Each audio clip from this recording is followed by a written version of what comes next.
फुगे घ्या फुगे, केसावर फुगे. केसावर फुगे तर मी नाही घेतले. दुसरीच एक वस्तू घेतलेली आहे, ते मी तुम्हाला पुढे सांगते. पण त्या अगोदर बघा, इथे मी थोडीशी मुगाची डाळ आणि थोडीशी तुरीची डाळ कुकरला लावून घेतलेली आहे. आणि येथे मी पाणी स्टीमरमध्ये उकळायला ठेवलेलं आहे, कारण मला बनवायची आहे डाळबट्टी.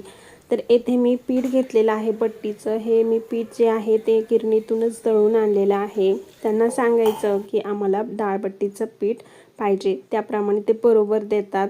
तर यामध्ये मी थोडंसं मक्याचे दाणे टाकलेले आहे आणि थोडीशी हरभऱ्याची डाळ टाकून दळून आणलेलं आहे. तर बघा, अशा पद्धतीने मी बट्ट्या बनवते. तुम्हाला फुल व्हिडिओ पाहिजे असेल बट्ट्याचा तर तो सुद्धा मी देते. कमेंट्समध्ये मला नक्की सांगा. तर इकडे बघा, मस्त असं सांबारसुद्धा तयार झालेलं आहे. आणि या ज्या पद्धतीने मी बट्ट्या बनवलेल्या आहेत त्या खरंच खूप छान होतात. तुम्हाला पाहिजे असेल तर नक्की सांगा. तर इकडे डाळबट्टी बरोबर खाण्यासाठी मी ठेचासुद्धा झणझणीत असा बनवलेला आहे. तर केसांवरती हे जे 2 बाउल दिसत आहे ते मी घेतलेले आहे. बऱ्याच दिवसापासूनचे हे केस शिल्लक होते, तर त्याचीच ही वस्तू घेतलेली आहे.